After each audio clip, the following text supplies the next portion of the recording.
So hey guys, welcome to the channel. Today we are going to explain the Sallar movie of Prabhas to all of you. This film is full of suspense, curiosity, and twists. This movie is a bit confusing, but don't worry. I have made it very easy to understand, so listen carefully. This film is directed by Prashanth Neel. He is the same guy who directed KGF Part 1 as well as Part 2. So obviously the film is going to be a masterpiece, so stay tuned. Now without further delay, let's dive into the story. This is the story of a city named Kansar, which was located in the western part of India. Kansar city was established by three tribal communities many years ago, named Manar, Shouryaanga, and Ganyar. The people of this village were very dangerous, powerful, and crucial, and they also had very strong unity with each other. So even Britishers failed to take control over the Kansar. Gradually, Kansar became the most dangerous place in India, and it controlled all the illegal activities that took place all over the country. People were even scared to take the name of Kansar. The first scene of the movie begins in 1985, where two young boys are shown. One was Deva and another was Varda. His full name was Varda Rajmanar, and he was the eldest son of the second wife of Rajmanar. He is the ruler of Kansar.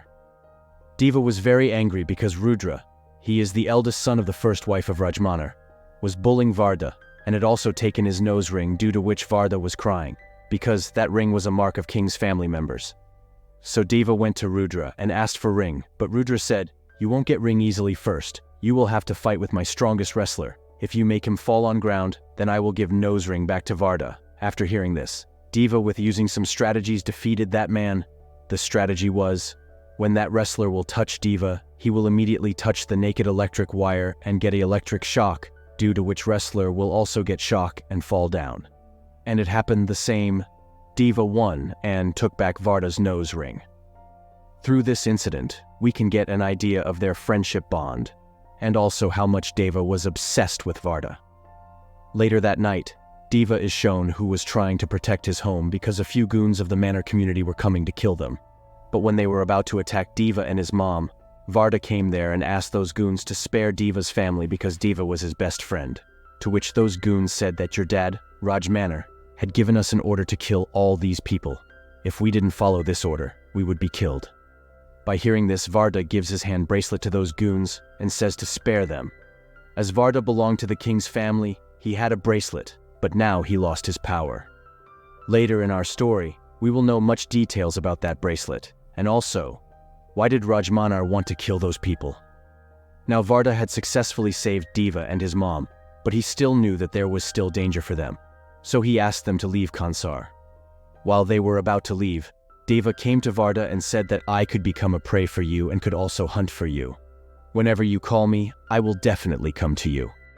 The scene now directly shifts to the year 2017 in New York, where a rich businessman, Krishna Kant, is shown who has been protecting him and his family for the past 7 years by the people of Kansar. But today his daughter left for India without informing him, so he was very tensed and then called a man named Bilal in India, asked for help from him, and said, "It's time to call him.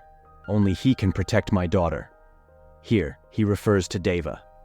Now that she's in India, many people try to kidnap her, but luckily she escapes with the help of the same man with whom his dad spoke. Then Bilal says that only in one home will you be safe and untouched. It is Deva's home. So she reaches to Deva's home and lies to his mother that she is seeking a job and wants a place to stay, and she successfully convinces Deva's mother to give her a job.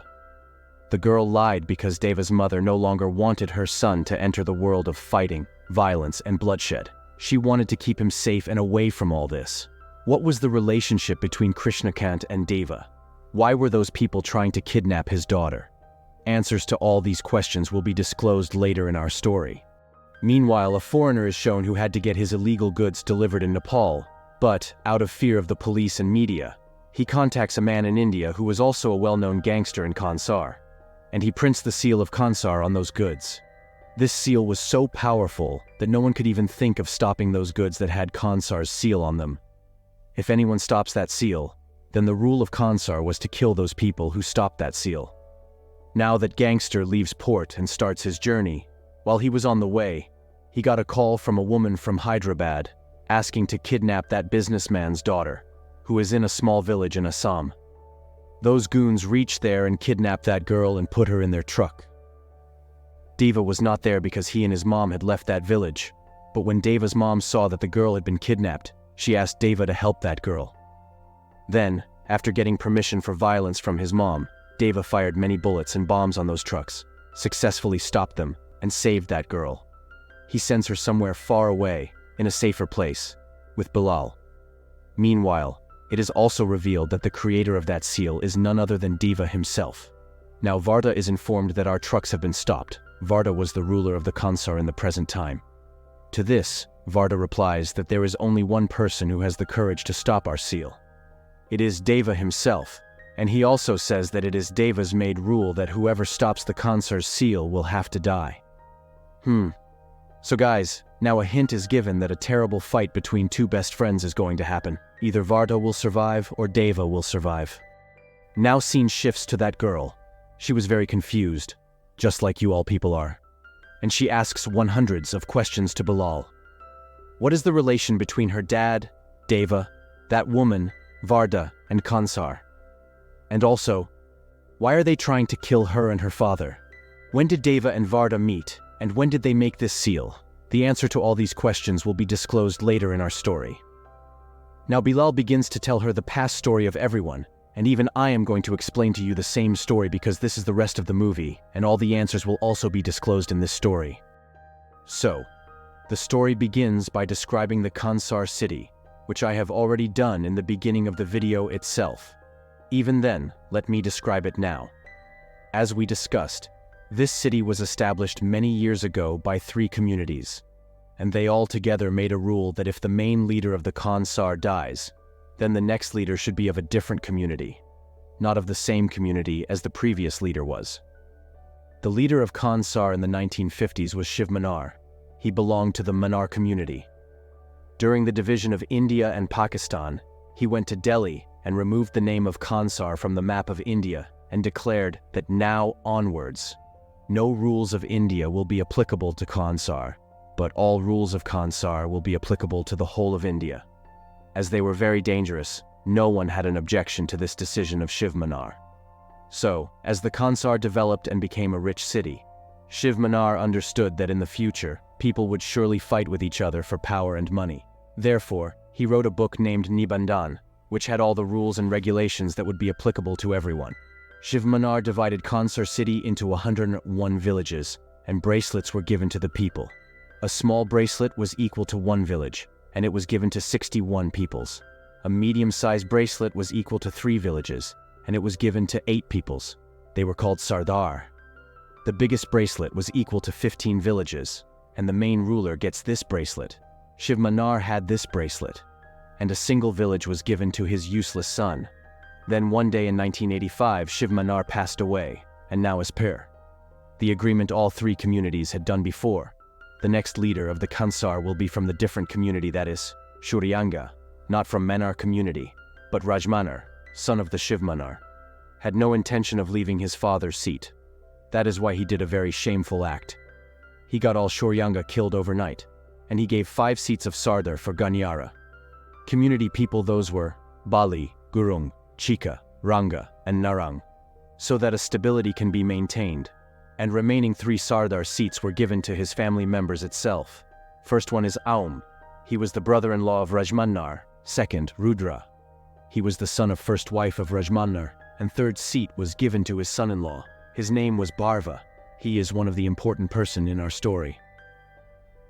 After this incident, anyone did not have enough courage to oppose Rajmanar. Now scene of 2010 is shown where Rajmanar have made Kansar more powerful and secured. Rajmanar got information that a very big order of illegal weapons was ordered in the US from Kansar. So to find out who is given the order of weapons, he leaves for USA. He temporarily gave all his powers to his daughter so that she could maintain Kansar in his absence. Rajmanar, before leaving, meets his son Varda and says that since the day you lost your bracelet, I have not treated you well. I realized my mistake, and now I will again make you a Sardar by taking the bracelet from Ranga. Rajmanar did not know the real reason of why Varda did not had bracelet. Ranga was the son of the same man to whom Varda gave his bracelet to save Deva in his childhood. When Rajmanar leaves for us, Ranga is brainwashed by others, that is, Rudra and Bharava. Rudra because he did not like Varda from childhood itself. And why Bharava was doing all this will be revealed later in our story. He also reminds the Ranga of a rule that is written in Nibhandan. The rule was that anyone could use their power and get the high-ranked positions. Therefore, everyone, in the absence of Rajmanar, starts attacking each other, and the whole Kansar was burning. So the daughter of Rajmanar makes a new rule that everyone should stop these fights and maintain peace. But Bharava again reminds Rudra of another rule of Nibhandan, so Rudra opposes her, and says that it is also mentioned in the book of the Kansar that the ruler cannot take any decision by themselves. He or she should once confirm with all the ministers, and then take the decision. Therefore, he appeals for voting, saying that the ceasefire should be continued or removed. No one can go against the rules written in Nibhandan. So voting was held after 9 days. But during these 9 days, there was no ceasefire. Anyone can do anything, so everyone starts making their army stronger for their protection. A few members call the most powerful armies from the different countries across the world, and Rudra calls a man named Pandit. After seeing other people's armies, Varda's brother says to Varda that everyone is calling their armies and powerful peoples. Where is our army? Hearing this, Varda smiles and says we are bringing one-man army, Deva. And then he goes to Deva and asks him to come with him. And he even obeys him because he still remembers the promise he made on the day when Varda saved Deva and his mom. Now, during these 9 days, 2 major incidents happen. The first is that Deva killed Narang's son in a very brutal manner because he repeatedly insulted Varda, and every day he chose a new girl and killed her by doing wrong things with her. Then, after this, they were put in jail, and then they were presented before Narang. Narang, instead of killing Deva, started to move towards Varda. Seeing this, Deva requested a lot from Narang not to touch Varda, but when Narang touched Varda, Deva could not stop himself, and he beheaded Narang also in front of everyone. Now the day of voting is shown, where both sides had 50-50 votes. 50% of people said that the ceasefire should be removed, and the other 50% said that it should be continued. Even Rajmanar did not want to remove the ceasefire, because if it was removed, someone could even attack him for his seat, so he did not want to put his seat in danger. Now, the decision completely depended on that 101st vote, which was none other than Varda's. Surprisingly, Varda chose that the ceasefire should be removed. This meant that Varda was ready to fight enemies with the help of his friend, Deva. As per the result of the voting, it was announced that the ceasefire will be removed tonight at 12 a.m. And as the ceasefire was removed, Ranga attacked Varda, but Varda, with Deva, defeated Ranga and killed him. Here, Varda also says to Deva that now I don't want to rule a few villages. I want to rule the whole Kansar city itself. Now Rajmanar is shown. He was discussing with his daughter that, as the ceasefire is removed, everyone's target will be to capture my seat by using their power. First, our own family members will team up and work against me. Then he also said that even the Ganiyars would fight to become the main ruler.